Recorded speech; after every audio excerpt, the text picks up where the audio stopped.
Good afternoon, everyone. A cold front came through the Treasure Valley and all of western Idaho overnight tonight, sweeping across the state and leaving behind it clear skies again. A little cloud cover last night, but that's it. Look how clear it is now. 73 degrees, so running a little cooler today by almost 10 degrees.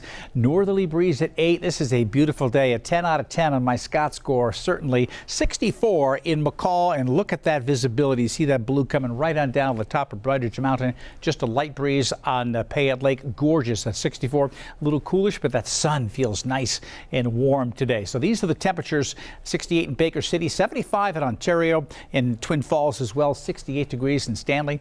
This is some nice weather coming in. It just continues, right? That cold front has already pushed through the region, so no issues there. And we've got the blue skies continuing.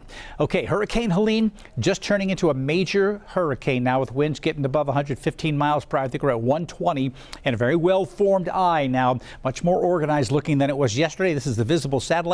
These bumpy clouds you see here, that's the tops of thunderstorms just rotating around that eye wall, and just explosive development. It's forecasted to stay at Category 3, but it's going to be right on the cusp of Category 4 when it goes inland, likely to hit here in Tallahassee. But I've got to tell you, I saw pictures, video from near Cape Coral, so near south of Cape Coral. Yeah, Fort Myers Beach, which was the Times Square area, which I'd posted on my Facebook page, just flattened during Hurricane Ian with a 15-foot storm surge. Here's a hurricane passing way offshore here, and they flooded Times Square, a foot or 2 feet of water, basically Fort Myers Beach getting some flooding in that area.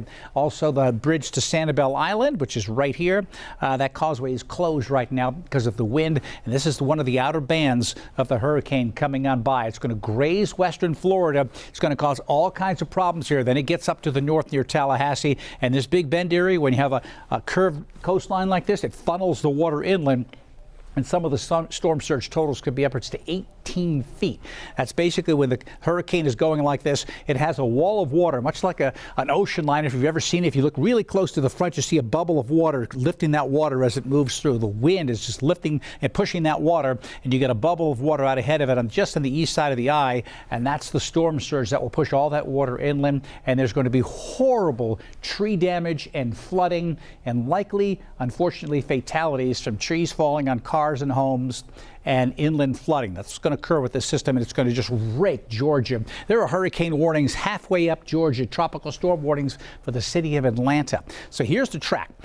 Here's the Category 3 storm, and here it is coming on shore about 8:20. This is our time, so about 6:20 p.m. Or so. There you see the eye wall pushing just to the east of Tallahassee. Has been forecasted. No straying from the track. Winds at 120 miles per hour here at 6 o'clock. It may strengthen a little bit more, close to 130.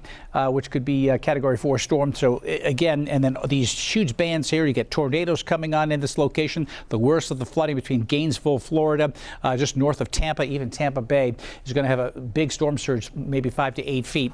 And all throughout this region here, it's going to be a horrible situation along the coastline, the worst hurricane in a long time. And then inland, that heavy rain just blasts inland. It goes quick. That's one thing. The storm's moving quickly. It will stall, however, but it'd be not much left to it. It's still a lot of rain falling in these locations. The total rainfall numbers, when you take a look at the map right here, Atlanta, about 5 inches of rain. Look at this western portion of North Carolina, when that rain and wind goes up the mountains, the Appalachian Mountains, drops upwards to a foot of rain. This shows 18 inches. It may not be that much, but it's going to be close in some locations there. So massive flooding is likely in some of these locations, and isolated very heavy flooding going on throughout this region, especially in the state of Georgia, where you look towards Mississippi. Nothing. It's just in the path of the storm.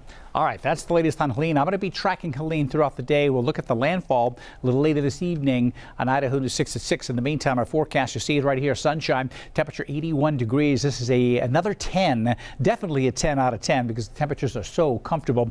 Look at these temperatures in my extended forecast. We heat back up tomorrow to 86, 91 on Saturday, so hotter again. Another cold front comes through, temperatures drop to 80 again, and then look at this, 70s for the beginning of next week. These are all 10s, folks. Some beautiful weather coming on in. I'll have an update on this and Hurricane Helene, all with the latest info coming up on Idaho News 6 at 5 o'clock. Hope to see you then.